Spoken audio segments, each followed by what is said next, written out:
जो किया था हम लोग यही किया था कि जब हम लोग किसी व्यक्ति से, मसीही लोगों से बात करेंगे, हम मैसेज को लेके बात नहीं कर सकते। पहला बात मैंने बोला, आपको बाइबल से ही बात करना पड़ेगा। अब ये जो प्रश्न इन्होंने पूछा, इस प्रश्न का जवाब आप किसी भी मैसेज बिलीवर्स को खड़ा करके जवाब दे नहीं सकता एंड टाइम वाले को खड़ा, क्योंकि एंड टाइम वाले का मानने का जो थियरी है वो थियरी इसमें बैठता ही नहीं। यही पर मैंने बोला कि हम लोग 3-3.5 साल और 7 साल को बाजू रखेंगे, क्या है वो बात में देखेंगे, पहले जवाब हमको देना है कि अभी भाई ने जो बोला कि अगर यहाँ रैप्चर होता है तो यहाँ वाले नाराज हो जाएंगे कि इनका रैप्चर हो गया और ये लोग रह गए, तो फिर इनको क्या जवाब देंगे आप, जो इसके कालावधि के अंदर मारे जाएंगे या प्रभु पर विश्वास करेंगे, रक्त साक्षी होंगे, इसका क्या होगा? ऐसा भाई का सवाल था। नहीं वो सवाल था, मेरा ये सवाल था, प्री हो, मिड हो या पोस्ट हो, ये सब प्रभु यीशु मसीह में नया जन्म लिए हुए विश्वासी लोग, उनके विश्वास है, बपतिस्मा है और संगति में रहते हैं, वचन पढ़ते हैं, पूरी तरह से परमेश्वर के बच्चे हैं। लेकिन शिक्षा में 3 तरह की शिक्षा है। अगर प्री डिप्रेशन में कल से उठा ली जाती है तो ये दोनों भी आएंगे ना उसमें, ये मेरा प्रश्न, ये दोनों इसमें आएंगे, ये दोनों भी इसमें नहीं आएंगे।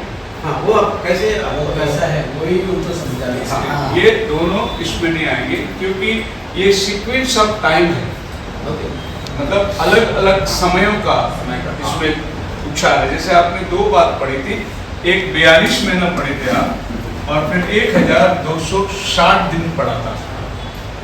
दोनों भी मिलके 3.5 साल ही है, लेकिन उसकी लैंग्वेज में फर्क है। आप ये लैंग्वेज का फर्क रेवल्यूशन चैप्टर 11 में आएंगे तो एक ही वचन में इसको लैंग्वेज का फर्क दिया गया। 11वां अध्याय उसका 2 वचन पढ़िए।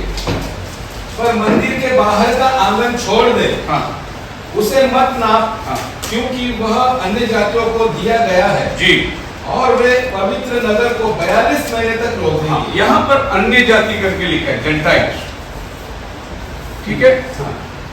अभी अगला शब्द लिखा है, मैं अपने 2 गवाहों को 1260 दिन। अब ये 2 गवाह जो है ये जेंटाइल नहीं है, ये है यहूदी नहीं, क्योंकि ये 2 गवाह प्रचार को जब आएंगे वो जेंटाइल्स को नहीं प्रचार करेंगे। इनका प्रचार केवल 7वां अध्याय 4 वचन में लिखा है 1044 लोगों के लिए है। कहाँ लिखा है? जिन पर मोहर दी गई है, हाँ, उनकी गिनती सुनी, अर्थात इजराइल की संतानों के सब गोत्रों में से 1,44,000 पर मोहर दी गई। अब ये लोग आ रहे हैं, ये बिल्कुल 1,44,000 के लिए आ रहे हैं, क्योंकि 1,44,000 12 गोत्र में से 12,000 निकालेंगे तो 1,44,000 बनते, जिसमें जेंटाइल नहीं है, ये प्योरली यहूदी लोग हैं। लेकिन रैप्चर जो होता है वो प्योरली जेंटाइल्स का होता है, यहूदी लोग का नहीं होता है, क्योंकि जेंटाइल जो है अन्य जाति जिसके पास सुसमाचार। अभी इसको एक्सप्लेन करने के लिए मैं आपको मैथ्यू चैप्टर 17 में लेके जाता हूँ। तो मैथ्यू चैप्टर 17 में देखेंगे मूसा और एलिया उतर आया। 6 दिन के बाद हाँ, यीशु ने हाँ, पतरस और याकूब हाँ, और उसके भाई यूहन्ना के साथ लिए और उन्हें एकांत में किसी ऊंचे पहाड़ पर ले गए जी। वहां उनके सामने उसका रूपांतर हुआ, हाँ, और उसका मुंह सूर्य के समान चमका, हाँ, और उसका वस्त्र ज्योति के समान उजला हो गया, हाँ, और मूसा और एलिया उसके साथ बातें करते हुए उन्हें दिखाई दिए। जी। इस पर पतरस ने यीशु से कहा, हे अब प्रभु, यहाँ पर मूसा और एलिया दिखाई दिए बात करने के लिए। यही मूसा और एलिया प्रकटीकरण 11वां अध्याय में आने वाले हैं, क्योंकि ये यहाँ आ गए थे जब प्रभु यीशु मसीह का सेवा खत्म हुआ था।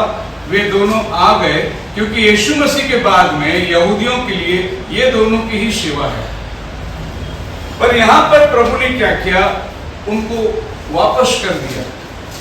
वो आए थे उनकी सेवा शुरू करने के लिए, जो कि प्रकटीकरण 11 की सेवा है, लेकिन प्रभु ने उनको वापस कर दिया और अन्य जातियों का टाइम को प्रभु ने शुरू कर दिया। ये अन्य जाति का 2000 साल जो है यहां से शुरू होता है, जब यहूदी लोग अंधे हो जाते हैं, और यहां से लेके अन्य जातियों का काम कब तक चलेगा, रैप्चर तक इनका समय है। अब ये 2000 साल आप कैसे गिनते हैं? आदम से लेकर नोहा तक 2000 साल, नोहा से लेकर यीशु तक 2000 साल, यीशु से लेकर अभी तक 2000 साल, कुल मिलाकर 6000 साल, जो दूसरा पत्रस 3:8 के मुताबिक 6 दिन है खाली। अभी बाइबल कहते हैं मत्ती 17 का 1 पढ़िए। 6 दिन के बाद, 6 दिन के बाद, 6 दिन के बाद, ये हमारी भाषा में नहीं, ये बाइबल की भाषा में, मतलब 6000 साल के बाद मूसा और एलिया पर्वत पर दिखाई देंगे, जो कि आज हम लोग 6000 साल के अंत में खड़े हैं, जबकि जेंटाइल का टाइम खत्म होगा। पहला 2000 साल को कंसाइंस एज कहते हैं, विवेक का युग। दूसरा 2000 साल को लॉ एज कहते हैं, व्यवस्था का युग, और तीसरे 2000 साल को ग्रेस युग कहते हैं, अनुग्रह का युग। तो ये 2000 साल प्योरली प्रभु ने अन्य जातियों को दिया है, इसमें यहूदियों का कोई हिस्सा नहीं, जबकि 1948 में प्रभु ने इनकी शुद्धि ली और उनको अपना देश दिया।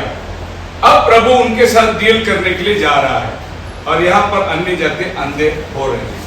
अब रोमियो की किताब 11वां अध्याय का 7 वचन में पौल कहता है,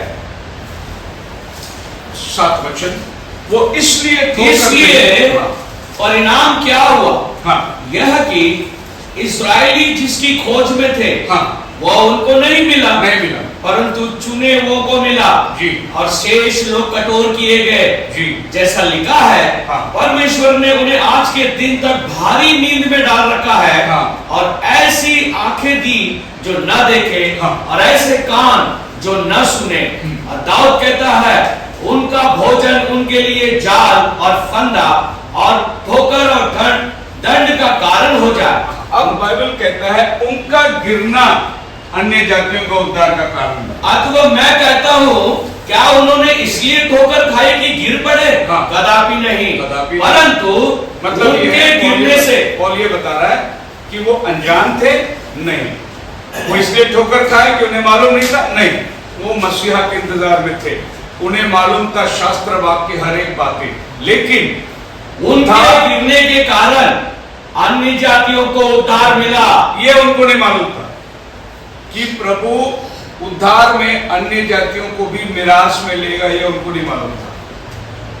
ये उनके लिए मिस्ट्री था कि प्रभु अन्य जाति, इसीलिए पौल इफिसियों 2 में बोलता है, फर्क करने वाली दीवार को प्रभु ने गिराया, एक ही देह में अन्य जाति यहूदियों को मिलाया। ये रहस्य आदि से लेके छिपा हुआ है, अभी ये प्रकट हुआ है, ऐसा पौल बोलता है अपने दिनों में, क्योंकि सुसमाचार अन्य जातियों के पास जा रहा है। प्रेषित 17 अध्याय के अंदर पौल अपना बागा फाड़ता है, कहता है आज से मैं अन्य जातियों के पास जा रहा हूं। अब एक्ट्स चैप्टर 9 के अंदर आएंगे, वर्ष 15 में प्रभु बोलता है, मैंने अन्य जातियों के पास मेरा नाम ले जाने के लिए पौलुस को चुना। परंतु प्रभु ने उससे कहा, तू चला जा, क्योंकि वह तो अन्य जातियों और राजाओं और इस्राएलियों के सामने मेरा नाम प्रकट करने के लिए मेरा चुना हुआ पात्र है। पौल को आज भी यहूदी लोग विश्वास नहीं करते, क्योंकि उसने सारी व्यवस्था का उल्लंघन किया उनके नजर से। खतना बोला नहीं, खाना पीना बोला नहीं, कौन सा दिन बड़ा कौन सा दिन बोला नहीं, उसने सारी व्यवस्था का उल्लंघन किया। इसके लिए आज के तारीख यहूदी क्या, मुसलमान को बिठाओ और बोलो उसको रोमियो की किताब खोल, वो नहीं खोलेगा। उसको बोलो थिस्सलुनीकी की, वो नहीं खोलेगा, वो बोले हम पौल की नहीं मानते। मुसलमान वो खाली 4 गॉस्पेल को मानेगा, मत्ती, मार्क, लूक, जॉन, उसके आगे वो बात नहीं करता, बाइबल को हाथ में नहीं लेते हो। क्यों? क्योंकि इसने सारे कानून को उल्टा कर दिया करके ये बोलते। लेकिन पौल बोलता है, मेरे को दिया हुआ प्रकाशन से जो आदि से छिपी हुई थी कि अन्य जाति भी उद्धार में सहभागी है, तो प्रभु ने टाइम को डिवाइड करके दिया है। इनको 2000 साल दिया है, इनको 2000 साल दिया है, इनको 2000 साल दिया है। तो जब प्रभु यहूदियों के साथ डील करता है, अन्य जातियों को खत्म करता है, टाइम फिनिश करता है, उनको लेता है और उसके बाद में वो यहूदियों के पास जाता है। कहने का मतलब ये है एंटी क्राइस्ट के रूलिंग में जेंटाइल जाएगा ही नहीं, अन्य जाति जाएगी ही नहीं संकट काल में। इसके लिए प्री रैप्चर का ऊपर हम विश्वास करते हैं, क्योंकि उदाहरण के लिए मैं आपको बताना, 2-3 उदाहरण अगर दूंगे तो शायद आपको समझ में आ जाएगा। पढ़िए, जैसे नूह के दिनों में था, प्रभु बोलते हैं मत्ती 24 अध्याय का 36 वचन के आसपास में, 34 से 36 तक पढ़िए। मैं तुमसे सच कहता हूँ कि जब तक ये बातें पूरी न हो तब तक इस पीढ़ी का अंत नहीं होगा। आगे, आकाश और पृथ्वी टल जाएंगे, 36। जैसे नूह के दिनों में था वैसा ही मनुष्य के पुत्र का आना भी होगा। देखिए, ये बाइबल है नोहा, और बाइबल कहती है नोहा जहाज में जाने के बाद जजमेंट उतर के आया।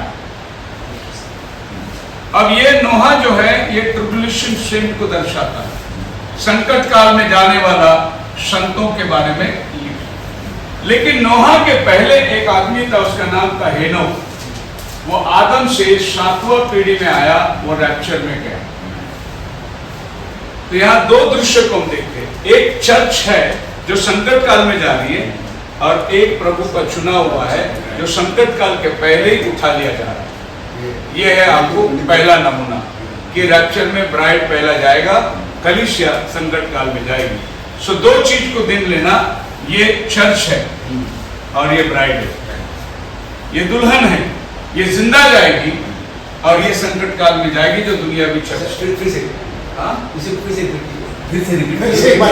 इसको नोहा जो है जहाज में आने के बाद बरसात आई, मतलब वो जजमेंट से गुजर के जा रहा है, प्रभु उसकी रक्षा कर रहा है, मगर वो न्याय के अंदर जा रहा है क्योंकि परमेश्वर का प्रकोप आया। लेकिन इसके पहले हेनोक जो है वो जीवित जा रहा है। इसको बोलते रैप्चर, इसको बोलते ट्रिब्यूलेशन सेंट्स, संकट काल। जो आपने बोला कि बाद में आने वाले लोग इधर शामिल होंगे, क्या वो इसमें शामिल होंगे, पर पहला जाने वाला ये जाएगा। अब बाइबल यहां मेंशन करता है, पढ़िए जूड की किताब उसका 14 वचन। हेनोक आदम से 7वां पीढ़ी में,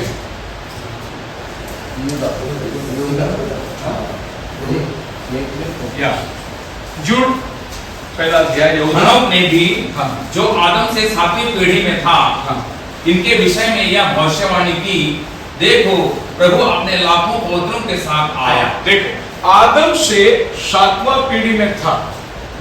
एक्चुअली अगर इसको आप 7वां पीढ़ी में गिनोगे तो आप गलत हो जाओगे, और बाइबल जो प्रकाशन देता है वो एक अद्भुत प्रकाशन देता है। अगर आप यहां देखोगे तो पढ़िए लूक का 3रा अध्याय उसका 36 वचन से। हाँ,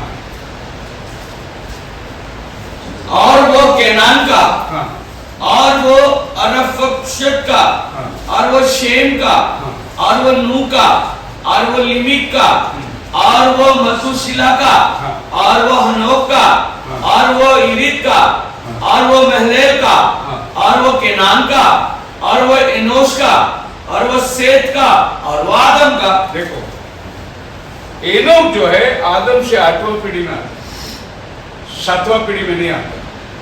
फिर जूड ने कैसा बोला वो 7वां पीढ़ी में आता। आप अगर पीढ़ी को गिनोगे तो वह 8 में आता है। इसका वजह यह है कि प्रभु ने कैन को काट के बाहर निकाल दिया।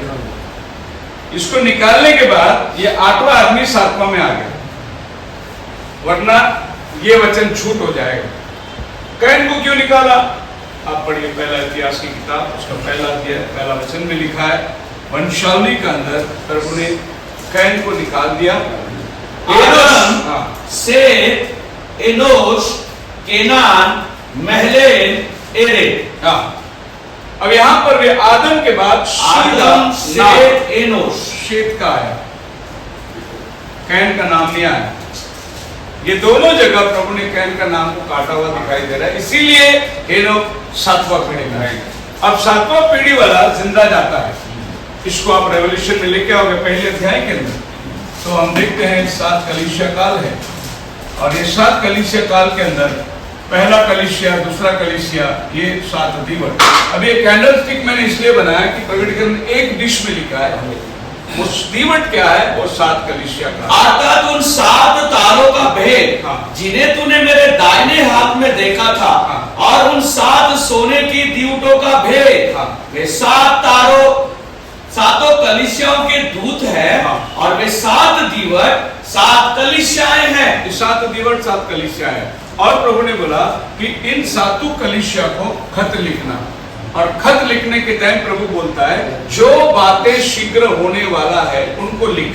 मतलब यीशु मसीह 100 AD के अंदर जॉन को ये संदेश दे रहा है, रेवलेशन के बुक, आगे आने वाले 2000 साल यीशु मसीह का कलीसिया के अंदर ये खत लिखना। तो पहला कलीसिया को आता है एफिसियन प्रकटीकरण 2:1 के अंदर, और इपिस्करास मंडली को लिख, ये पहला संदेश आया। इफिसियंस की कलीसिया के दूत को यह लिख, 3 अध्याय 14 वचन, स्मरण।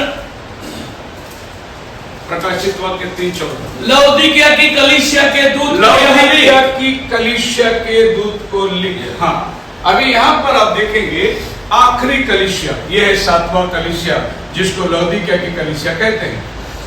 अब 3 अध्याय चैप्टर में लौदीकिया चर्च खत्म होता है, और हम रेवलेशन 4th चैप्टर में आएंगे। पढ़िए दूसरा वचन, 4th चैप्टर। इन बातों मैंने देखा आसमान खुल गया।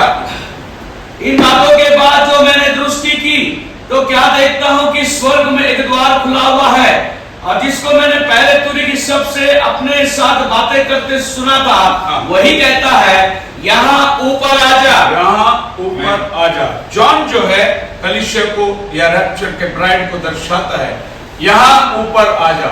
मतलब 4th चैप्टर में चर्च कलीसिया ऊपर जा रही है।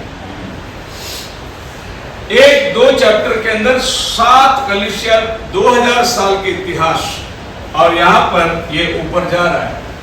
5वां चैप्टर से लेके 19वां चैप्टर तक प्रभु जो ऊपर उठाया गया कलीसिया धरती में नहीं है, वो प्रभु के साथ रैप्चर में हो। 4th चैप्टर से सीधा 19th चैप्टर तक चर्च जमीन में नहीं है, जो दुल्हन कहलाती है वो ऊपर गई। चर्च दुनिया में कौन है? नामधारी कलीसिया दुनिया में चल रही है। अब ये नामधारी चर्च को आपको देखना है, पढ़िए प्रकटीकरण का 12वां अध्याय। और मैंने आसमान पर एक चिन्ह देखा, फिर स्वर्ग में एक बड़ा चिन्ह दिखाई दिया, 12th चैप्टर में। हाँ, अर्थात एक स्त्री जो सूर्य ओढ़े हुए थी, हाँ, और चांद उसके पांव तले था, जी, और उसके सिर पर 12 तारों का मुकुट था, जी। वह गर्भवती हुई। यहाँ पर देखिए 12 तारों का स्टार, और सूरज, चंद्रमा, सूरज को ओढ़ी हुई थी।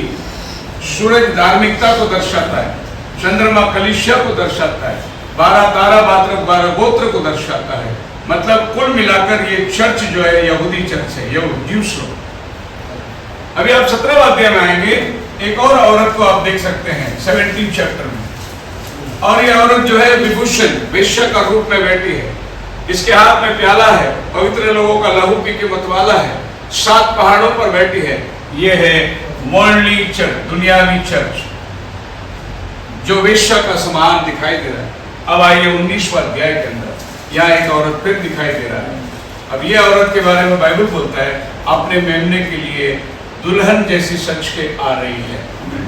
आओ मेमने का ब्याह पहुंचा है, उसकी पत्नी ने अपने आप को तैयार कर लिया है। ये है जेंटाइल ब्राइड, ये रैप्चर में जाएगी, ये लोग रैप्चर में नहीं जाएंगे। इसीलिए प्री रैप्चर जो बोला जाता है वो इसके लिए है, जब प्योर ये वर्ल्ड में जी रही है। ये संकट काल में जाएंगे और बच के निकलेंगे, ये तो संकट काल में जाके मरेगा। ये 3 चर्च के बारे में बाइबल बात कर रही है। इसीलिए प्री रैप्चर सिर्फ अन्य जाति ब्राइड के लिए है, जिसमें यहूदियों की गिनती है नहीं। यहूदी लोग आएंगे, जब वो 2 प्रॉफिट लोग आएगा, वो 2 प्रॉफिट लोग उनकी आंखें खोलेगी। अब इसको देखने के लिए आप समझ जाइए कि कैसे हम लोग ये 2 प्रॉफिट उनकी आंखें खोलते हैं। आप पढ़िए पहला राजा 17वां अध्याय के अंदर, फर्स्ट किंग चैप्टर 17 के अंदर हम देखते हैं एलिया आ रहा है, तिशबी का एलिया वो 17 इराक के परदेशी में से था। हाँ उसने अहाब से कहा, हाँ। इस्राएल का परमेश्वर यहोवा जिसके सन्मुख मैं उपस्थित रहता हाँ। हूँ, उसके जीवन की शपथ इन वर्षों में मेरे जी। विधान है। पहली बार हम देखते हैं कि एलिया तिशबी का आ रहा है। दूसरी बार दूसरा राजा दूसरा अध्याय के अंदर एलिशा में इलाइजा का आत्मा उतर के आ रहा है। सेम स्पिरिट, आदमी अलग है लेकिन स्पिरिट इलाइजा का है उसके अंदर। तीसरी बार आप लूक की किताब 1:17 में लिखा है कि यूहन्ना बपतिस्मा देने वाला एलिया की आत्मा से परिपूर्ण होकर उसके आगे आगे चला। तीसरी बार फिर एलिया का आत्मा जॉन द बैप्टिस्ट के अंदर आ रहा है। चौथी बार आप देखेंगे मलाकी की किताब उसका 4 अध्याय 5 वचन में, इससे पहले कि मैं पृथ्वी को नाश करूं एलिया नबी को भेजूंगा। तो यहां पर फिर एक बार चौथी बार एलिया नबी की आत्मा आ रही है। और पांचवी बार रेवल्यूशन प्रकाशित वाक्य 11वां अध्याय 2 वचन में फिर से एक बार एलिया आ रहा है, लेकिन उसके साथ मोसेस भी आ रहा है। 4 बार एलिया अकेला है, आखिरी बार वो मोसेस को साथ में ला है, क्योंकि ये टाइम पे वो यहूदियों के पास जा रहा है, इसीलिए मूसा की जरूरत है। यहूदी लोग एलिया को नहीं मानेंगे, उसको मानेंगे जिसने उनको व्यवस्था दिया और जिसने उनके आंखों में पट्टी डाली। क्योंकि कुरिन्थियों में लिखा है, पौल बोलता है कि आज तक उनके आंखों में वो पर्दा पड़ा हुआ है, जब मूसेस के टाइम पे उन्होंने मांगा था। ये पर्दा निकालने के लिए मोसेस ही आना है। इसीलिए 5वां बार बाइबल में एलिया का मेंशन किया गया है, तो मोसेस के साथ किया गया। अब मोसेस अन्य जातियों के लिए नहीं आएगा, मोसेस यहूदियों के लिए आएगा, और अन्य जातियों का इनका कोई ताल्लुकात है नहीं। इसके लिए जब ये 2 नबी प्रकट होंगे, अन्य जाति चर्च धरती पे नहीं रहेगी, वो रैप्चर में चली गई होगी, और तब उनके आंखें जो यहूदियों का खुलेगा। बाइबल कहती है, पढ़िए यूहन्ना 9 अध्याय का आखिरी 2 वचन पढ़िए, जहां पर प्रभु यीशु मसीह कहता है, मनुष्य का पुत्र इसलिए आया कि जो देखते हैं वे अंधे हो जाएं, और जो अंधे हैं वो देखने लगे। अब यहूदी लोग देख रहे थे, उन्होंने बोला क्या हम अंधे हैं क्या? प्रभु ने बोला अंधे हो तो बच जाते।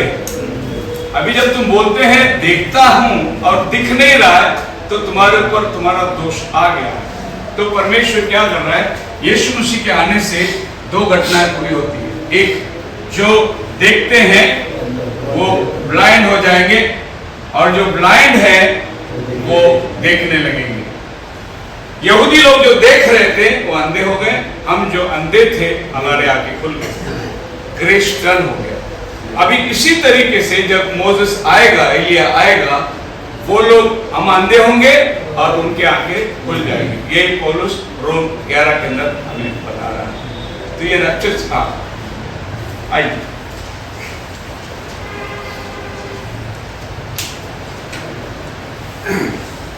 हमने पहले प्रश्न का जवाब तो दिया है, पर वो और भी बहुत सारी बातें मुझे आया। दूसरा प्रश्न का जवाब तो आया नहीं। दूसरा जो था 13 अध्याय, प्रकाशन 13 अध्याय 7 वचन, पवित्र लोगों से लड़ने आ रहा है, तो उससे पवित्र लोगों से लड़ने आ रहा है 42 में। कलीसिया पहले उठा ली जाएगी, तो आने वाला अंतिम मसीह विरोधी किससे लड़े? उसका जवाब नहीं मिला।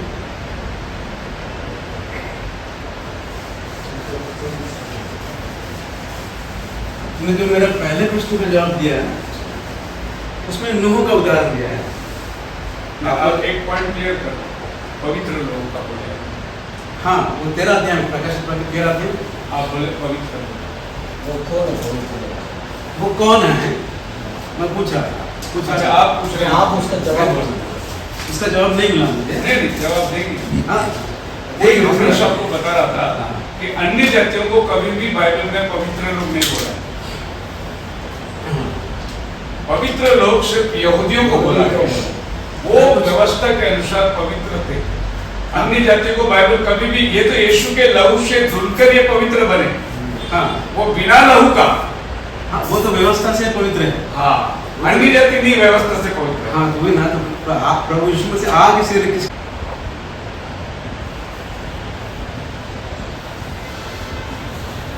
10वां अध्याय और 7वां वचन देखिए। वरन 7वें स्वर्गदूत के तूरी फूकने पर हाँ, होने वाले शब्द के दिनों होने वाले शब्दों के दिनों में परमेश्वर का गुप्त मनोरथ, परमेश्वर का गुप्त मनोरथ, एक गुप्त मिस्ट्री, मनोरथ, मिस्ट्रीज, ठीक है, परमेश्वर का गुप्त मनोरथ। हाँ, उस सुसमाचार के अनुसार, हाँ, उस सुसमाचार, उस सुसमाचार के अनुसार समाचार, ये दो। हाँ, इसके बाद जो उसने अपने दास भविष्यद्वक्ताओं को दिया, हाँ, पूरा होगा, पूरा हो।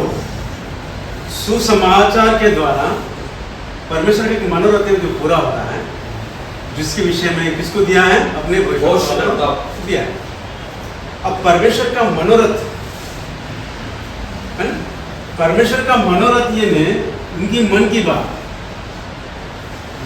ठीक है ना, उनकी मन की बात, मन की बात ये जो है गुप्त है, गुप्त मन की बात है। यहूदियों के विषय में खुलासा तब है। परमेश्वर किसका परमेश्वर? यहूदी किसकी प्रजा है?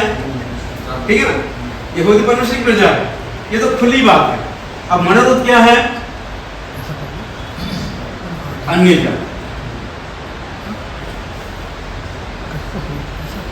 अन्य जाति के विषय में बताया जा रहा है कि उस सुसमाचार के द्वारा परमेश्वर की मनोरथ पूरी हो। कौन सी मनोरथ पूरी हो? यहूदी और अन्य जाति मिलकर ब्राइड बने, उसके विषय में कहा जा रहा है। कहां देखिए, इफिसी के पत्र 3 अध्याय,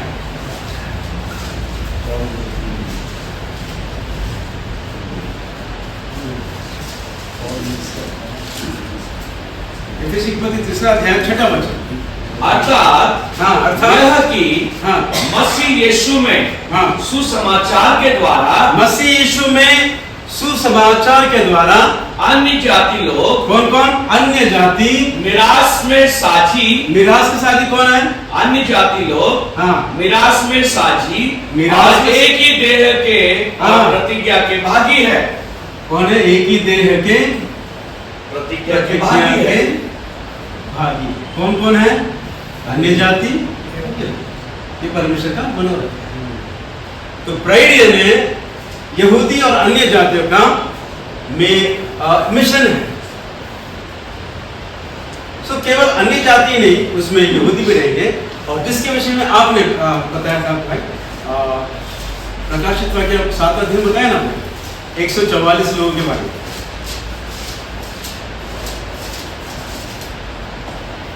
12 गोत्र, यहाँ पे 144 के बाद सारे गोत्रों का विषय दिया 7वां अध्याय।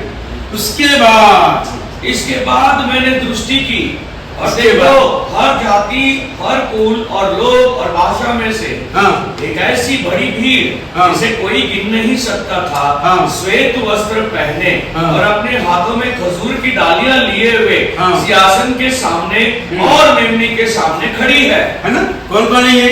पहले 144 के बारे में बताया गया, इसके बाद देखा यानी ये भी एक झुंड वहां पर है। अन्य जाति का ये भी झुंड है, जो तरह तरह के जाति के लोग भी है उसमें। वो यहूदियों का झुंड देखा और उस पर ये झुंड देखा जो परमेश्वर की जय जयकार करे। ये कहां से आया? फिर से देखिए, नीचे पढ़िए। जो ऐसी बड़ी भीड़ हाँ, जिसे कोई गिन नहीं सकता था, हाँ, श्वेत वस्त्र पहने अपने हाथों में खजूर की डालियां ले सिंहासन के सामने, हाँ, मेमने के सामने खड़ी है जी। एक जाति और कुल और लोग हाँ, और भाषाओं में से। हाँ, और आगे 13 से पढ़िए, 13 से पढ़िए। इस पर प्राचीनों में से एक ने मुझसे कहा, हाँ, इस श्वेत वस्त्र पहने हुए कौन है? पूछ रहे हैं, यूहन्ना से पूछा और कहां से आए हैं? कहां से आए हैं? तब यूहन्ना क्या बोलता है? हाँ, मैंने उससे कहा, हाँ, हे स्वामी हे स्वामी, तू ही जानता है। तू ही जानता है। हाँ, उसने मुझसे कहा हाँ। ये वे है जो उस महाक्लेश में से निकलकर आए हैं। ये वो है उस महाक्लेश से निकलकर आए। तो ये जो मिश्रण है, प्रभु की दुल्हन महाक्लेश से निकलकर आई हुई कलीसिया है, जो सिंहासन के सामने खड़ी। ये परमेश्वर का मनोरथ। इस वचन के आधार पर कलीसिया महाक्लेश में रहकर ही जाए। और दूसरा मैं आपको बताना चाहता हूं,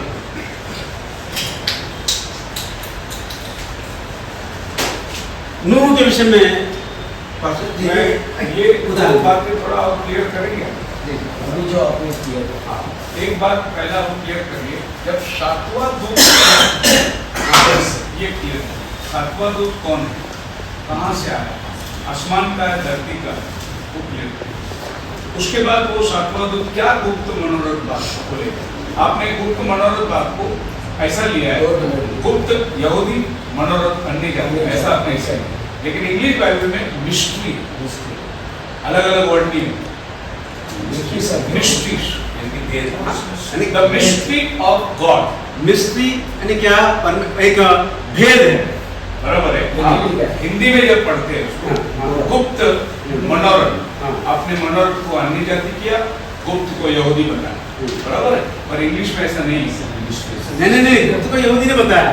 मनोरथ जो है परमेश्वर की जो मन की बात है, यहूदी के विषय में तो कोई गुप्त है ही नहीं, यहूदियों के विषय में कोई गुप्त रहस्य है ही नहीं। वापस अब नहीं, पास्टर अब जी क्या लिखा था ना, कि आपने अभी दो लिखा था ना, हाँ हाँ गुप्त और मनोरथ, हाँ।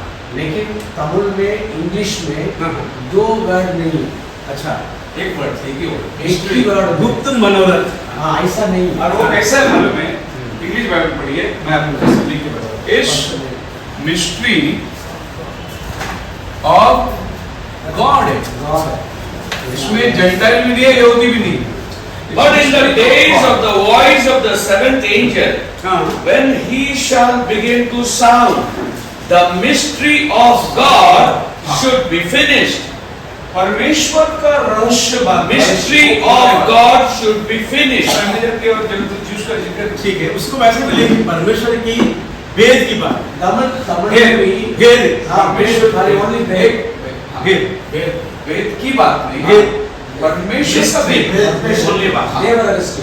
Mystery of God। अच्छा, एक बात और भी देखना, मैथ्यू में आप पढ़ोगे 13 चैप्टर में, तो वहां पर है मिस्ट्रीज है,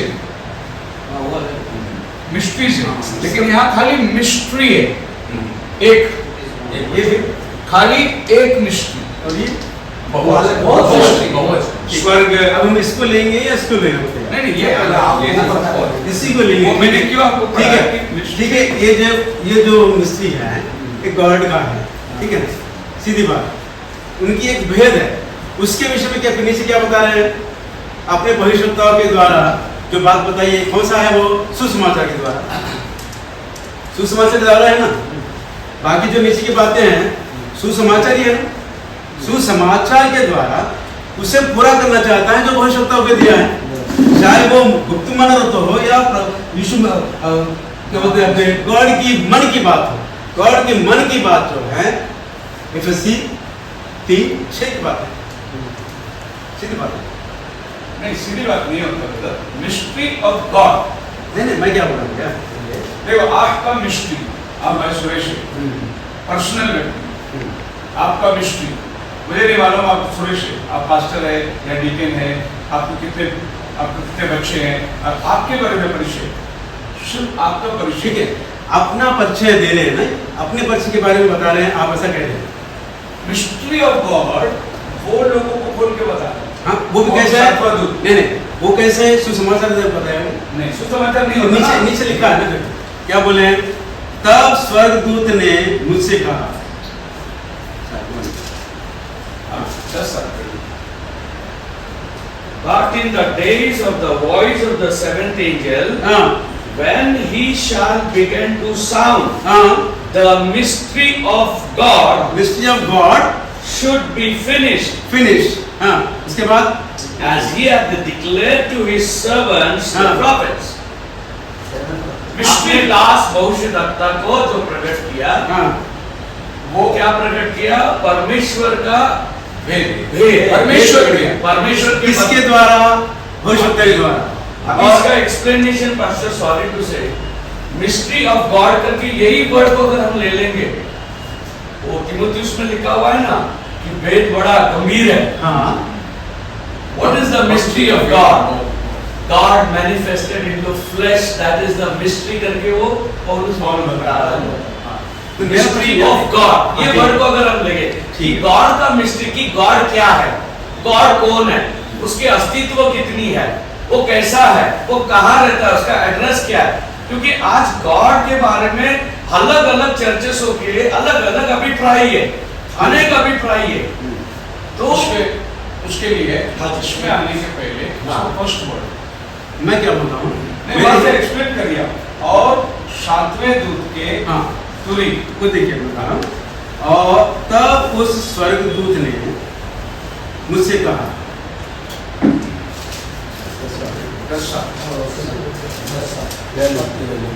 वरन सातवें स्वर्ग- हाँ, देखिए ना, वरन सातवें स्वर्गदूत के तुरी फूकने पर होने वाले शब्द के दिनों में क्या हो रहा है? ये लाइन आप एक्सप्लेन। हाँ, परमेश्वर का गुप्त मनोरथ, उधर बाद में जाएंगे।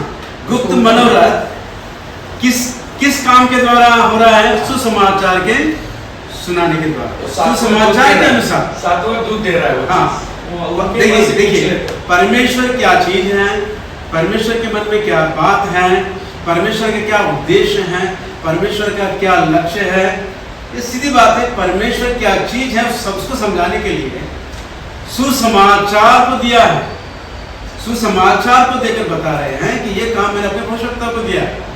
सब पहला वर्ड लीजिए ना, 7वां दूत। हम बता रहे हैं सर जी। तो आप पहला दूत से mystery of God and gospel. वो दूत का परिचय दीजिए। अब दूध का परिचय है, देखिए यहाँ पर हम देखिए बताते हैं 7वां दूत, उसका परिचय पहले दीजिए, फिर स्टेप बाय स्टेप आप आगे लेके जाइए। बिल्कुल बिल्कुल जी। ये सातवें दूध के विषय में जो है 8वां अध्याय में देखिए, 8वें अध्याय में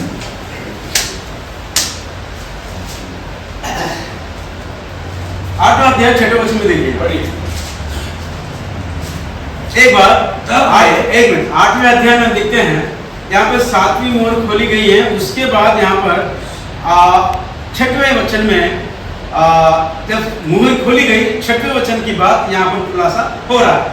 अब देखिए यहाँ, तब वे सातों स्वर्गदूत, तब वे सातों स्वर्गदूत, हाँ, जिनके पास 7 तूरियां थी, हाँ, उन्हें फूकने को तैयार हुआ, उन्हें फूकने को तैयार हुए। हाँ, पहले स्वर्गदूत ने तूरी फूकी पहले स्वर्गदूत ने हाँ, और लहू से मिले हुए ओले और आग उत्पन्न हुई ठीक। और अभी पृथ्वी साहब पर बहुत- डाली गई। हाँ, ये बहुत बड़ा ये हमको कहाँ तक दिख रहा है? ये 13 वचन तक 6वें स्वर्गदूत के बारे में तक बताया गया, ठीक है ना? या फिर 7 बोलिए। इनको यहाँ नहीं, अभी सातवें दूत की सवाल नहीं नहीं, चाहिए। बराबर है, उनको वो वाक्य कंप्लीट करने दो। मैं आप जो बोल रहा हूँ बराबर हम समझ गए। तो हम खाली वो जो रैप्चरिंग के बारे में जो बात कर रहे थे, दोनों को लेके मिला रहे थे। अगर आप उनके ऊपर प्रश्न रखेंगे 7th एंजल बताओ, तो अभी वो थोड़ी के पास जाएंगे। फिर बहुत इसलिए भाई को ये बताना है कि अभी जो उन्होंने पढ़ा 7वां दूत, 7 दूत है ना, वो समझ गया, वो 10वां अध्याय का जो 7वां दूत है ना, वो ये नहीं है। हाँ वो बराबर है। अरे उनको बताना है, वो सोच रहे उसको मिला रहे उधर। वो मिलाएंगे। क्यों मिलाएंगे? हाँ, वो क्यों मिलाएंगे? क्योंकि वहां पर हमको सिचुएशन दिख रहा है ना। नहीं, आप मिला नहीं सकते उसको, उसके कारण मैं बता रहा हूँ। फिर से आप पढ़िए 10 वरन 7वें स्वर्गदूत के तूरी फूकने पर होने वाले शब्द के दिनों में, में जी जनाब। but in the days of the voice of the 7th angel, in the days of the voice of the 7th angel, मतलब 7वां दूत को दिन है, रात है, उम्र है, जन्म है, मरण है। लेकिन अभी आप पढ़िए 11वां अध्याय का 15 वचन। 11वां अध्याय उसी प्रकार। जब सातवें दूत ने तूरी फूकी, जब सातवें दूत ने तूरी फूकी, देखो यहाँ पर देखो डेज नहीं आता है।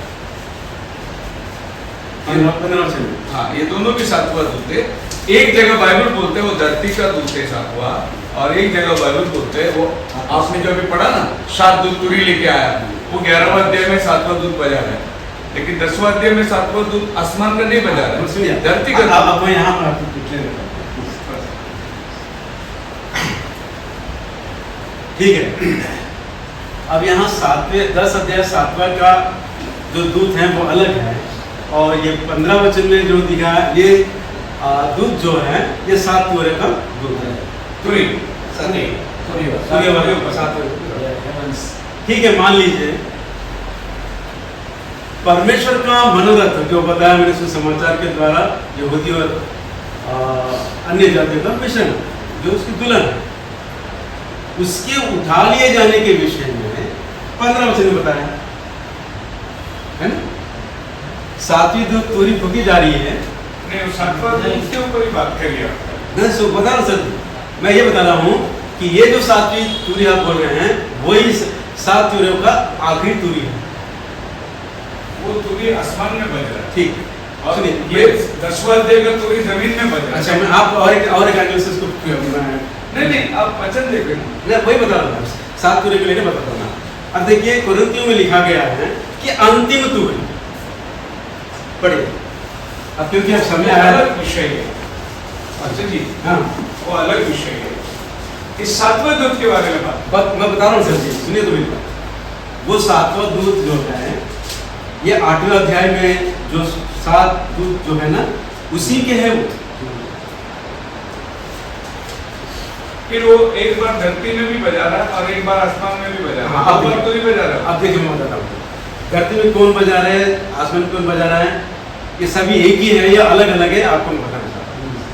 मेरा सवाल ये है अब वही कि आसमान में वेद की बात बताने की जरूरत नहीं। वेद की बात धरती में बताना, आदमी लोगों, देवदूत लोगों क्या वेद की बात बताना। तो तुरी आसमान में नहीं जमीन में फूकी जा रही है। उसका वजह ये है, उसका एक दिन है, देखो उसका नियुक्त दिन है, और 7वें दूत के तुरी फूकने के दिनों में उसको एक टाइम अलॉट किया है। आसमान के दूत को टाइम अलॉट नहीं किया, वो टाइम। अच्छा, अब मुझे बताइए, आपने इस 7वें दूत को लेकर आपने कहा कि ये अलग है, और ये 15 वचन में ये अलग है। हाँ, मतलब मैं बता रहा हूँ 7 दूत धरती में है, 7 दूत आसमान में, ये अलग अलग है।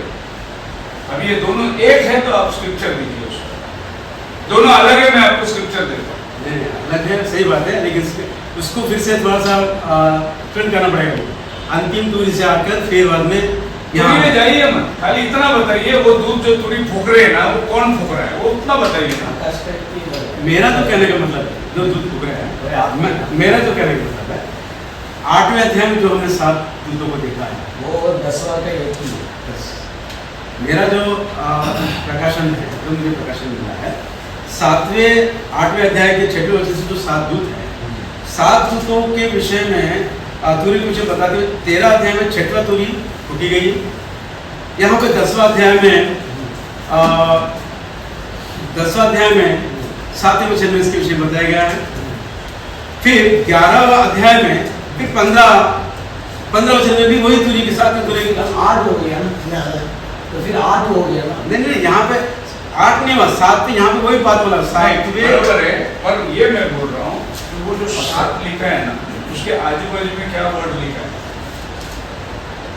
15 वचन की बात है, 11, 15, 11। जब 7वें दूत ने तुरी फूकी तो स्वर्ग में इस विषय किधर हुआ?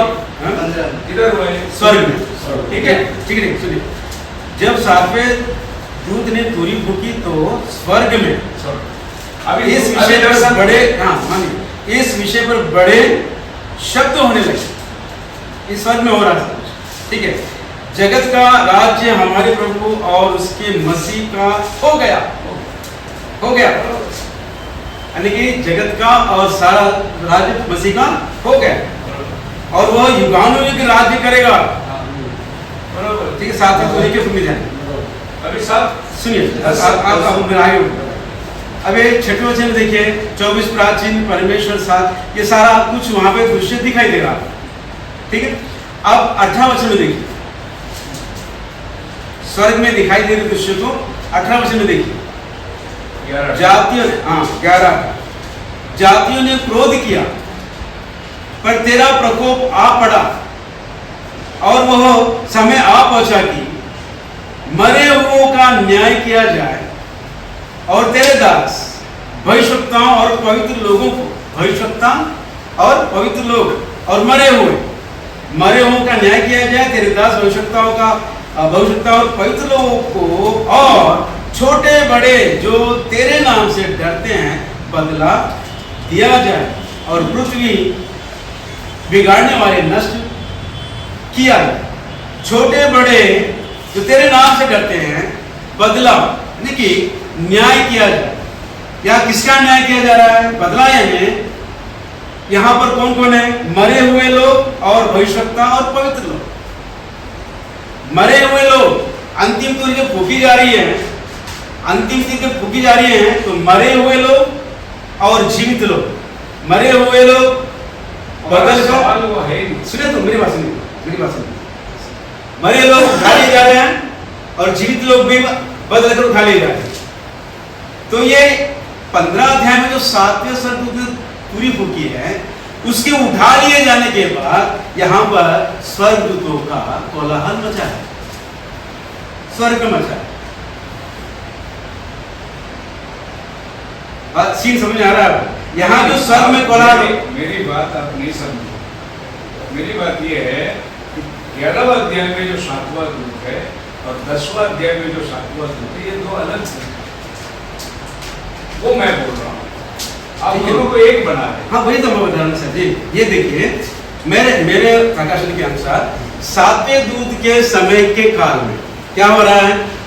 मैंने क्या बताया आपको? यहूदी और अन्य जातियों का मिश्रण।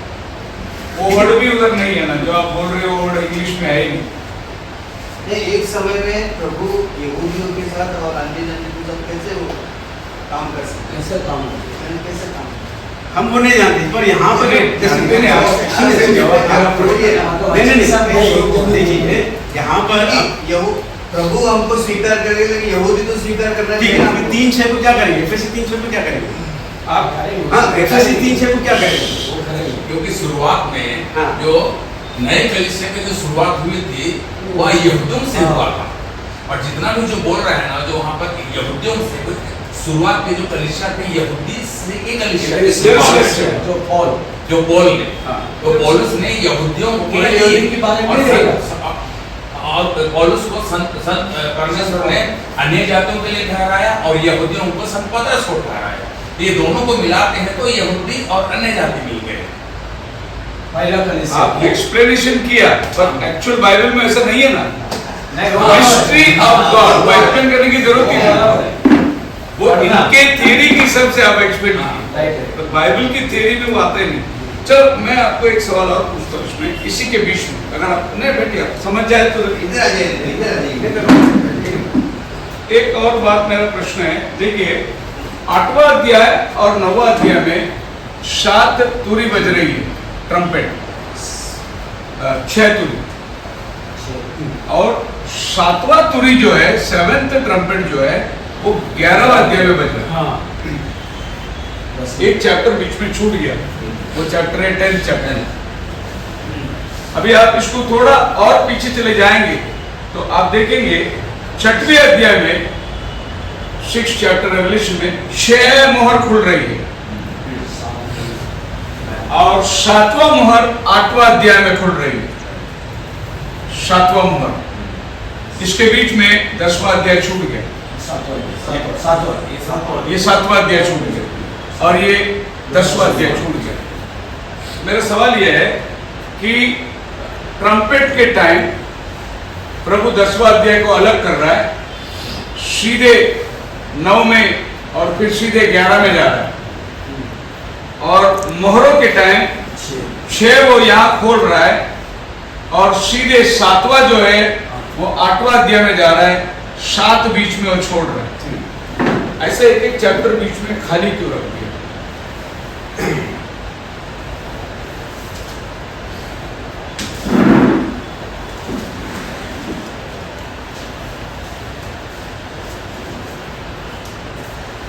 जितने भी बीच में छोड़ दिए गए तूर्य की फूके जाते के समय जितने भी अध्याय छोड़ दिए गए हैं, एक विराम समय काल, विराम समय, यानी कि यूहन्ना को दर्शन देते हुए फिर थोड़ा समय और एक विषय लाकर यूहन्ना को दर्शन देते हैं।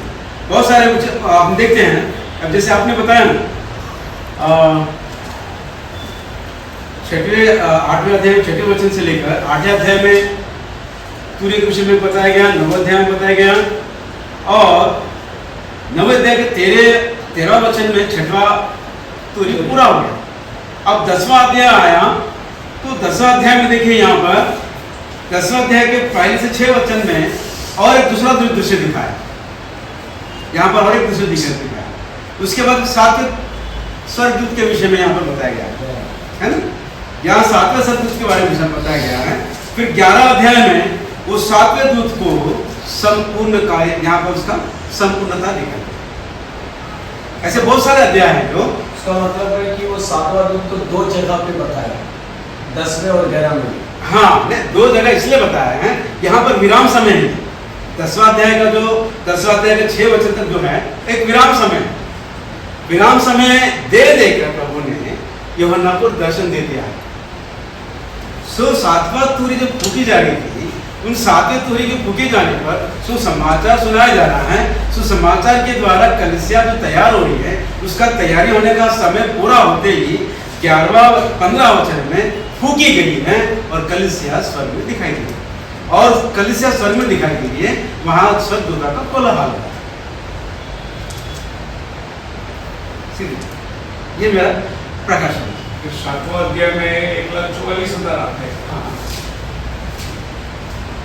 मैं बता रहा हूँ, मोहरों के बीच में, मोहरों के खुलने के बीच में प्रभु ने यहूदियों को रखा है, और तुरियों के बजने के बीच में प्रभु ने अन्य जाति को रखा। क्योंकि 10वां अध्याय जो है, यीशु नीचे आ रहा है, प्रधान दूत जमीन पे आ रहा है, समुद्र में और धरती में पाव रहा है। हाँ, वो प्रभु का आना है। सजी यहाँ पर देखिए, यहाँ पे जो 10वें अध्याय का, हाँ 10वें अध्याय का ऊपर से कौन उतर रहा है? प्रधान दूत। फिर मैंने एक शक्तिशाली स्वर्गदूत को बादल उड़े हुए स्वर्गदूत से उतरते देखा। ये कौन है? ठीक, उतरते देखा, उसके सिर पर मेघ धनुष था। ठीक, ये सारा कुछ हम पढ़ते हैं तो हमको कौन दिखता है? यहाँ पर यीशु मसीह दिखता है। ओके ना, यहाँ पर यीशु मसीह है। यहाँ पर यीशु मसीह के बारे में बताते हुए, फिर यहाँ पर विराम समय देकर यीशु मसीह के बारे में बताते हुए, नहीं, विराम समय नहीं आता, 6वें में आता है। विराम समय नहीं, समय खत्म होता है। देखिए पढ़ो, 6 में 10 के 6 में पढ़ो। अभी समय देने होगा, टाइम खत्म होता है। जब 7 गर्जन और जो युगानु युग जीविता है, और जिसने स्वर्ग को और जो कुछ उसके उसमें है, और पृथ्वी और जो कुछ उस पर है, और समुद्र को और जो कुछ उसमें है सृजा गया। अब उसी की शपथ खाकर अब तो और देर ना हो। टाइम खत्म हो गया।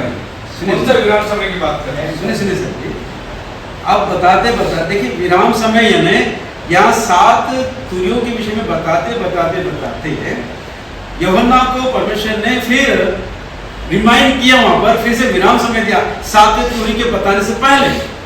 7वें तुरी के विषय को बताने से पहले यहाँ पर एक विराम समय बताया गया है। उस विराम समय में अब अंतिम अब बोलते हैं कि अब तो देर ना होगी, अब 7वीं तुरी के फूके जाने के समय परमेश्वर का मनोरथ पूरा होगा।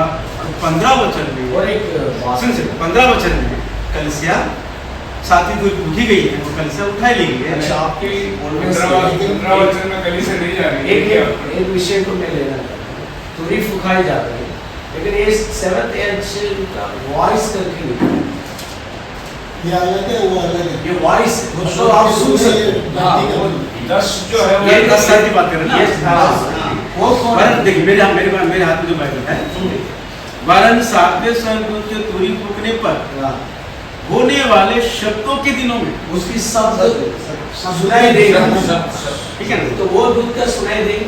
ठीक है, मैं क्या बोल सकते हैं, फूंकने पर होने वाले शब्द, हाँ वही कौन सी? शब्द वॉइस, तुरी के फूंकने पर होने वाले शब्द, शब्द वही हम आपसे सुनिए, ये सवाल कर रहे हैं, तुरी के फूंकने पर होने वाले शब्द। वही कौन सा शब्द? हाँ सुनिए, तो आपको तुरी में से तो सुनाई देगा। हाँ, तुरी में फूंकने के बाद होने वाले शब्द वही का मतलब शब्द। सुनिए, मतलब ये है कि उन दिनों में सुसमाचार इतनी तेजी से, आपकी बात हम मान लेते हैं, ठीक है, इतनी तेजी से निकलेगा। सुनिए, वो जो 6 दूध तुरी फूकते हैं, उसका शब्द वॉइस क्यों नहीं लिखा है? तो क्या बोल सकते, तुरी फूकी जा रही है, ठीक है, तो यहाँ पर सातवें सुनिए दूत की शब्द सुनिए, तुरी फूकी जा रही है, इसके शब्द तरंग निकल रहे हैं, ठीक है। साउंड क्या है? सुनिए साउंड का दूरी क्या पूछो? नहीं सुनिए शब्द जो है ना वो बता रहे हो, बता रहे सुनिए ना, मैं क्या बोल रहा हूँ, ये जो तरंग का मतलब है कि ये 7वीं तुरी है। सुनिए, ये 7वीं तुरी है, इसे पहचानने के लिए सुसमाचार का जो वेग होगा वो एकदम ऐसा होगा कि हम समझ भी नहीं पाए, वो परमेश्वर का मनोरथ पूरा हो जाए। नहीं, खाली सातवें दूत की बस आवाज है कि और 6 का बस देखिए, 7वीं तुरी के फूके जाने के शब्द होते हैं, और बाकी 6 के पास शब्द है। हाँ जी, 6 दूरों के बाद शब्द है क्या? शब्द नहीं है वहाँ फूके जाने पर। क्यों इसको दिया उसको नहीं दिया? हाँ, पढ़िए पहला कोरिन्थियन 14 अध्याय उसका 7 क्वेश्चन पढ़िए। पहला कोरिन्थियन 14 अध्याय 14 7 और 8 पढ़िए। सर इसी प्रकार सर मैं 14 अध्याय 14 अध्याय 7 और 8। इसी प्रकार यदि निर्जीव वस्तुएं भी जिनसे ध्वनि निकलती है, जैसे बांसुरी या बीन, यदि उनके स्वरों में भेद न हो, तो जो फूका या बजाया जाता है वो कैसे पहचाना जाएगा? बिल्कुल सही बात है सर जी। और यदि तुरी का शब्द साफ ना हो तो कौन लड़ाई के लिए तैयारी करेगा? बिल्कुल ऐसे ही अगर आप तुरी और शब्द को अलग कर रहे हैं, अलग कर दे, वो अलग हो ही नहीं सकता, अलग से क्योंकि जो आवाज निकलेगी अगर वो साफ ना हो, अगर वो समझ कैसा नहीं है, है? ये आवाज और तुरी जो आवाज और शब्द अलग हो ही नहीं सकता। क्योंकि एक उदाहरण मैं समझा रहा हूँ, युद्ध के मैदान में लोग खड़े सवेरे जा रहे आवाज आए, सबको मालूम पड़ेगा लड़ाई को जानी है। अभी शाम को 6 बजे सूरज ढल रहा है और एक तुरी की आवाज आ रही है, लड़ाई खत्म, चलो घर पे। तो तुरी जो बजती है वो संदेश को लाता है, तुरी का मतलब ही वही ना सर, मैं क्या बोल रहा हूँ, हाँ। शब्दों के दिनों में 7वां दूत ने तुरी बजाया, मतलब 7वें दूत ने तुरी बजाई, संदेश लाया। संदेश है। सुनो अब ये जो शब्द बोले ना, पहला जो शब्द है त त त त, चलो ठीक है, दूसरा शब्द क्या है त त त त त त त, खत्म हो गया। ओके, इसका मतलब क्या है? मैसेज, ठीक है, एक मैसेज निकला है, वो मैसेज को समझने के लिए, उस मैसेज को समझने के लिए अब तो शब्द तो नहीं आएगा वहां पर, कोई शब्द सुनाई नहीं देगा, एक क्रिया चलते रहेगी, क्रिया निकलेगी, वो सुसमाचार का वेग। इस सुसमाचार के वेग को देखकर हमें समझना है त त त त त त त त त, अब सुसमाचार खत्म हो गया। ठीक है। और एक सवाल, अभी मरियम के पास जो आया था वो खाली तो मरियम से बात की, अभी ये कौन है जिसका कैसे हम समझे?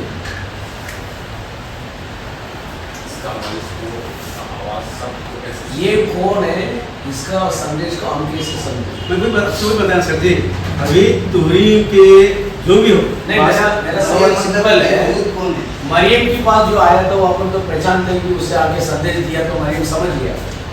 जी अब हम ये सवाल करते हैं कि सातवां दूत कौन है करके अगर आप बता देंगे तो वो संदेश में हम समझ जाएंगे। देखिए, सातवां दूत के विषय में यहाँ पर जो बताया गया है वो स्वर्ग में जो दूत है, सातवां दूत जो आठवां अध्याय में जो बताया गया है 7 दूत हैं उनको पूरी दी है और वो लोग फूकने के तैयार है।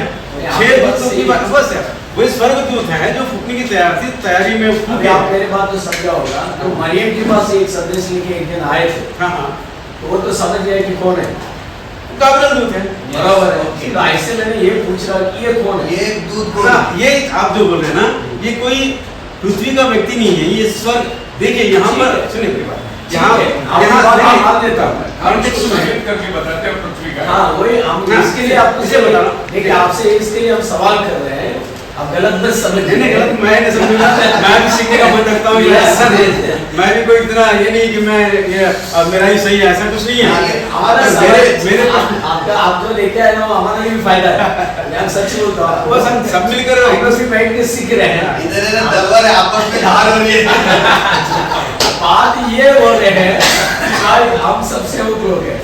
ये तो कलीसिया में विश्वासी के बीच में तो नहीं हो सकता है, लेकिन हमारे अंदर जो कुछ है वो हम सुलटा सकते हैं। मैं आपका इंटेंशन समझ गया, लेकिन है ना लेकिन बहुत अच्छा है।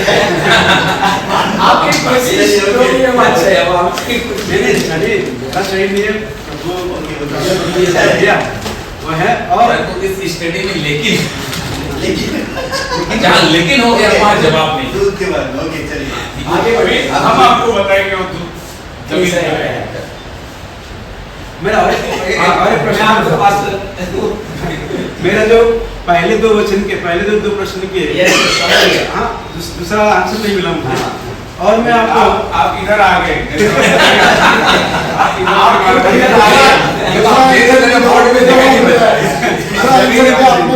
मेरा एक छोटा सा टिप्पणी है।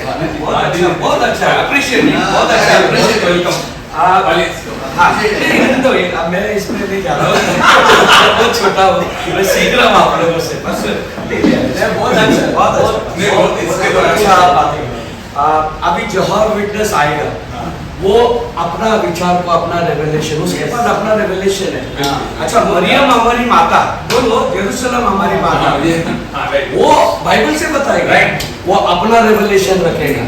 पास्टर जी ने अपना नहीं बचका नहीं रखा, नहीं जो भी अभी क्या जो भी है, तो हम लोग जो है समझो आम जनता, हम लोग बोले ये पता नहीं, तो हम लोग कैसा पहचाने कि सही आदमी कौन है जिसके पास सही व्याकरण मिलेगा।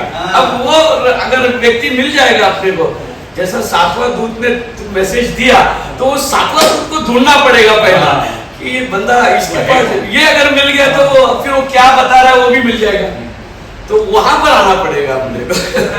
कुछ नहीं तो फिर प्रॉब्लम हो जाएगा। अभी राइट रेवलेशन किसके पास है उधर जाना पड़ेगा। इसको हम लोग फिर से एक बार सीक्वेंस में लेना बहुत जरूरी है। सीक्वेंस में ऐसा है, जब प्रकटीकरण 2 और 3 वचन के अंदर 7 चर्च एजेस है, 7 कलीसिया का है ना, तो हम देखते हैं कि 7 कलीसिया काल है, यानी 7 चर्चेज जो इफिसस, स्मुर्ना, परगमस, थुआतीरा, फिलाडेल्फिया एंड लवोदिकिया, 1 2 3 4 5 6 7। अब क्या हुआ जब 7वां कलीसिया पूरा हुआ तो हम देखते हैं 7 मोहर आ गए, 7 सील्स आ गए। अब 7 सील जो है खुल रहे हैं, 1 2 3 4 5 6 7। अब जब 7th सील खुलता है, 7वां सील, तो इसके नीचे 7 कटोरा आ गया, 7 कटोरा। अभी 7 कलीसिया, 7वां कलीसिया में 7 मोहरों की किताब आई, 7वां मोहरों में 7 कटोरा। अब 7 कटोरा क्या है, एक एक आपत धरती पे उंडेला जा रहा है। और जब 7वां कटोरा उंडेला गया, कयामत आई। 19वें अध्याय के अंदर 18 अध्याय में बाबुल गिर गया, 15 और 16 में 7 कटोरा बज रहा है, 17 में महावेश्या आ गई, 18 अध्याय में ये बड़ा शहर तो गिर पड़ा, 19वें अध्याय में ऊपर शादी हो गई है। ये सीक्वेंस चल रहा है। तो जब तक सातवां तुरी फूका नहीं जाएगा, जब तक सातवां कलीसिया नहीं आएगा। अब ये सातवां कलीसिया के लिए 7 दूत आए।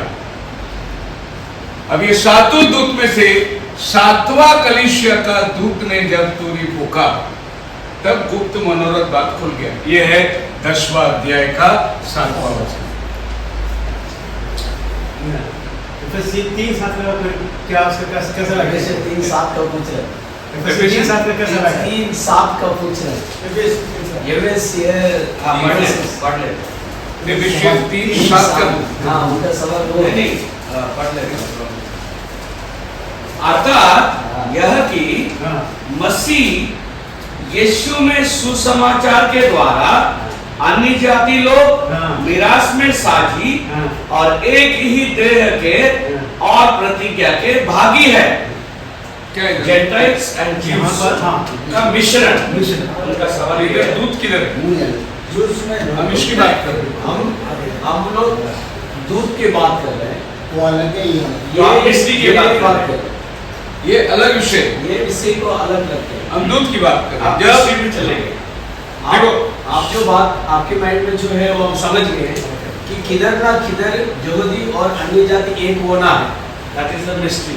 वो आपके पास है, लेकिन कब होना है वो आप यहाँ मिसअंडरस्टैंडिंग में रैप्चर के अंदर ले उसको जाए। ऐसा एक्सप्लेन करते हैं। भाई बोल रहे हैं कि रैप्चर में एक ही देह के अंदर हाँ, अन्य हाँ, जाति ये है। ये नहीं क्या है। वो विषय अलग है। हाँ। अभी मैं इसको बता रहा हूँ। आज समझो रैप्चर होगा तो इसमें यहूदी भी होंगे और जनताएं भी होंगे। हाँ, ऐसा ओके? हाँ, ऐसा होगा। लेकिन ये लोग नहीं होंगे इसमें। राइट। ठीक है, ये नहीं होगा। अभी इसको मैं आपको एक्सप्लेन करता हूँ। हाँ, बोले मत समझाना। 20 लाख लोग जो है मिस्र देश की गुलामी से बाहर निकले। ठीक है, चलते चलते वो लोग जेरिको में पहुंच गए और यहाँ पर उनको एक राहाब वेश्या मिला। अब ये लोग जा रहे हैं, राहाब वेश्या भी इनके साथ हो रही है। अब अन्य जाति को यहूदियों के साथ भागी मिला, लेकिन पूरी अन्य जाति नहीं, ये अन्य जाति इसमें आए। ऐसे अभी जो रैप्चर होगा एक आधा यहूदी इसमें आएगा, पूरे यहूदी नहीं आएंगे क्योंकि उनके लिए अलग टाइम रखा। तो अभी यहाँ पर आप बोलेंगे अरे राहाब अन्य जाति को तुम कैसे ले लिए? लेकिन यही राहाब को प्रभु ने इस्तेमाल किया और मत्ते के अंदर इसने बोआज से आए। यीशु मसीह का वंशावली इस औरत से आती है बाहर। और एक बात भी है ना पास्टर, मतलब फिर बात आई, यहूदियों में से प्रभु बीज को नहीं लाया, अन्य जाति पात्र को ढूंढा, वहां से प्रभु ने अपने बीज को लेकर आया। इसमें और एक बात भी है ना। हाँ। पहले कलीसिया काल में वहां पर दोनों है ना? तो वहां पर है दोनों। ये एबेसी का ही सवाल पूछा। एबेसी की पत्री वो तो पौल बता रहा है ना। हाँ। तो हम क्या बोल रहे हैं? हाँ। ये जो वहाँ पहला पर- ये जो पहला तारा है ना, ये पौल है ना, वहां पर है दोनों। हाँ, है ना। ये पौल ही है। वहां पर दोनों है, लेकिन यहाँ उसमें पर से आगे पास्टर यहूदी और पास्टर ने मुसलमान कुछ डाला है इधर जो लवोदिकिया कलीसिया में, लेकिन हम जो पढ़ रहे हैं, जो हम ले लिया, वो एबेसी कलीसिया के अंदर दोनों है। वेद हमेशा से ही होता है। वेद जो है सीक्वेंस शुरुआत में, वेद सीक्वेंस में खुलता है, खुलता है। आगे पीछे नहीं होता है। मतलब ये पहला आपकी बात अच्छी है, वो सच है। हाँ, वो दोनों मिक्स होएंगे, होना ही है। अभी जो एबेसी कलीसिया से लेकर जो भी मरे हुए हैं पवित्र लोग, वो अभी भी वेटिंग में है। अभी तक उनका रैप्चर नहीं हुआ है, वो इंतजार में है। अभी पुनरुत्थान जो होगा, पुनरुत्थान होगा। पतरस, याकूब, यूहन्ना आएगा, उठने वाले हैं। वो सब यहूदी लोग हैं। हाँ, वो तो उठेंगे। वो उठेगा ही उठेगा, और वो अपने साथ मिलकर रैप्चर में जाना ही है। तो मिक्स नहीं होगा। लेकिन जो जीवित यहूदी है, जो जीवित यहूदी है वो एक एक लाख वहां जाएंगे। और उसको बाइबल बोलते हैं रेमिनेंट, Remnant। बच्चे हुए। हाँ। बच्चे वो चुने हुए हैं जो जाएंगे। हाँ। जो बच्चे हुए हैं वो नहीं जाएंगे, वो संकट काल में। आपकी बात बहुत अच्छा है कि ट्रिब्यूलेशन में जो आएगा, आप उसमें भी बात किया था आपने। एक मेरा और एक प्रश्न है। यस, 20 अध्याय में यहाँ पे और एक प्रश्न दिया गया है। ट्रिब्यूलेशन प्रकाशित वाक्य, उधर है, उधर।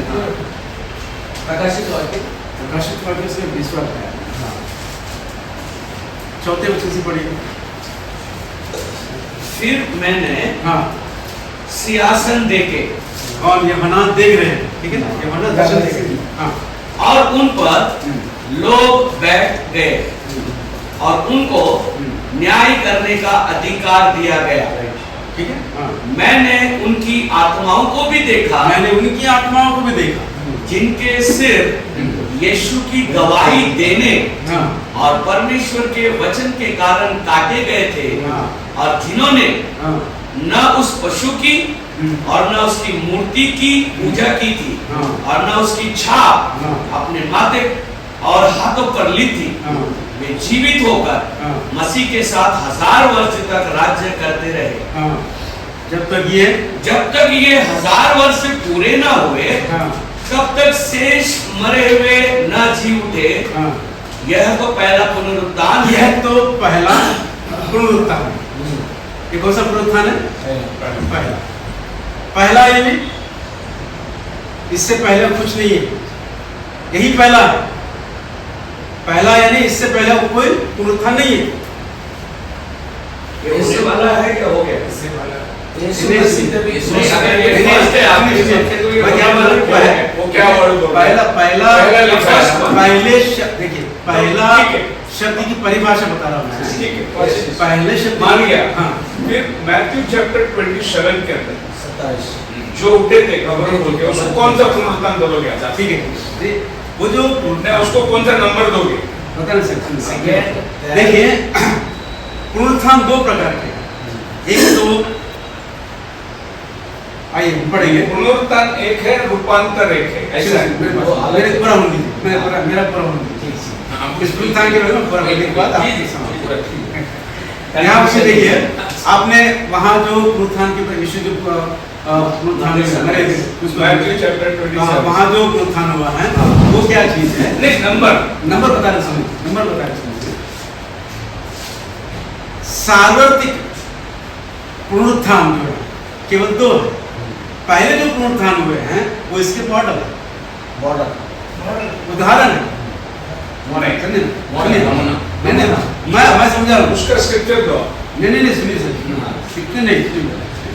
पहले जो पुनरुत्थान हुए हैं और जो उठा लिए गए हनोक से लेकर गिलिया थे, ये सब मरे हुए और जीवित लोग किस तरह उठा लिए जा रहे हैं, उस विषय को समझाने के लिए ये छोटे छोटे उठा लिए जाना, ये छोटे छोटे समझ गए ना, ये सब होते आए हैं।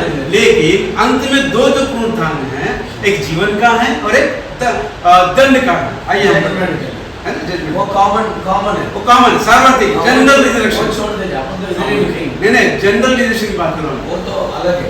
सुनिए सर, वो तो सिंहासन की उधर आएंगे, वो अलग बात हो गया। कॉमनली जो अंगार लोगों को लेके आए, नहीं, मेरी सुनो। सब कुछ आएंगे। जनरल रिजरेक्शन सार्वत्रिक पुनरुत्थान जो है दो प्रकार के। आपको वचन पढ़ा दानियल की किताब में, दानियल की किताब उसका 12 अध्याय।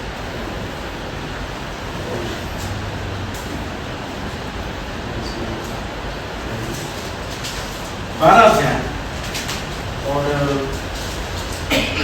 दूसरा वचन पढ़िए ब्रदर, पढ़िए 12। जो भूमि के नीचे सोए रहेंगे, हाँ, उनमें से बहुत से लोग जाग उठेंगे। बहुत से लोग जाग उठेंगे। कितने तो सदा के जीवन के लिए, कितने तो सदा के जीवन के लिए, और कितने हाँ, अपनी नाम धराई और सदा तक अत्यंत घिनौने ठहरने के लिए। ठीक है ना। यहाँ दो तरह की पुनरुत्थान है, ठीक है। नहीं, आप गलत बोल रहे और अरे मेरी बात पूरी पुनरुत्थान एक ही है। मेरी बात कुछ सुनिए। लोग जीवन के लिए, कुछ लोग ऐसा लिखा है। पुनरुत्थान तो एक ही। एक और प्रश्न है। यूहन्ना 5वां अध्याय 29 वचन।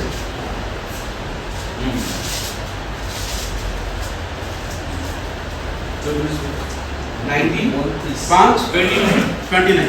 जिन्होंने हाँ। भलाई की है, हाँ, वे जीवन के पुनरुत्थान के लिए जी उठेंगे, हाँ, और जिन्होंने बुराई की है, हाँ। वे दंड के पुनरुत्थान के लिए जी उठेंगे। यहाँ पे दो पुनरुत्थान विषय पता है? नहीं सुनिए, दो बार पुनरुत्थान 2 बार कहा गया है। भलाई की है, दोनों को अलग करेंगे। मेरी ब्रदर ब्रदर, लेकिन एक ही व्यक्ति को मैं 2 बार भाई भाई बोला। सुनिए तो भाई साहब, हाँ, ऐसा आपका नहीं, वो चीज हाँ ये देखो बाइबल में टोटल पुनरुत्थान कितना होगा वो ले लेंगे हम। टोटल कितनी बार हुआ? ये आदम जात है। आदम की जात के साथ में और बहुत से जातियां हैं, लेकिन ये आदम जात जब मर गया तो प्रभु यीशु मसीह क्रूस पर आया। उस समय में मत्ती 27 के अंदर ये जितने लोग, आप पढ़िए मत्ती 27 में, पवित्र लोग जी उठे। क्या लिखा है? मतलब इधर पापी लोग भी थे मरे हुए, लेकिन पापी लोग नीचे से ऐसे आ रहे, लेकिन पवित्र लोग उठ गए यहाँ पर। अभी यीशु मसीह के बाद कलीसिया काल शुरू हुई और फिर से एक बार एक रैप्चर होने वाला है। यह है पहला थिस्सलुनीकियों की किताब, इससे प्रभु आने वाला है, इसको बोलते हैं सीक्रेट कमिंग। और यहाँ पर भी बाइबल बोलता है कि यीशु मसीह के बाद जो मरे वो इधर जी उठने वाले हैं। पवित्र लोग वो भी उसमें मसीह में जो सोए, मसीह में जो सोए हैं वो इधर जी उठ रहे हैं। लेकिन ये जो लोग हैं इनके साथ में इनकी एडिशन हो रही है। अब ये भी जा रहे हैं, नीचे से आगे बढ़ के जा रहे हैं। और रेवलेशन चैप्टर 20 के अंदर सब मरे हुए लोग, और वहां पर लिखा है इनके कामों के अनुसार उनका न्याय हुआ। ये उद्धार पाए हुए लोग नहीं है, इनका न्याय, ये जो गए ये कामों के अनुसार नहीं गए, ये अनुग्रह से गए। इसके अध्ययन क्या बताया? 20 का बाद, हाँ, ये तो व्हाइट थ्रोन जजमेंट है, फाइनल जजमेंट है, जब प्रभु सिंहासन पर बैठेगा।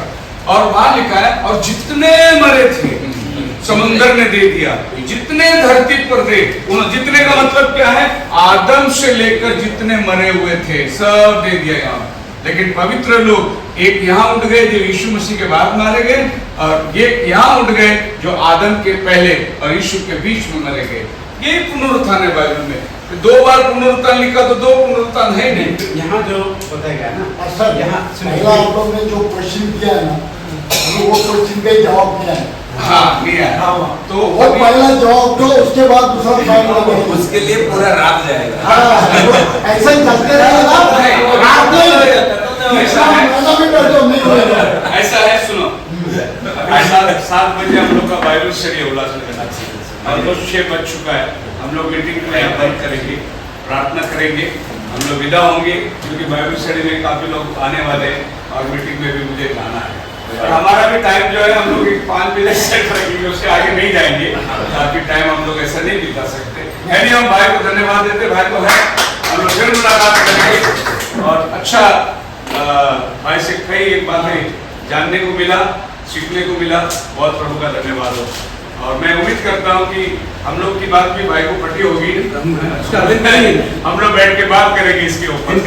ओके, हम सब लोग खड़े हो जाएंगे।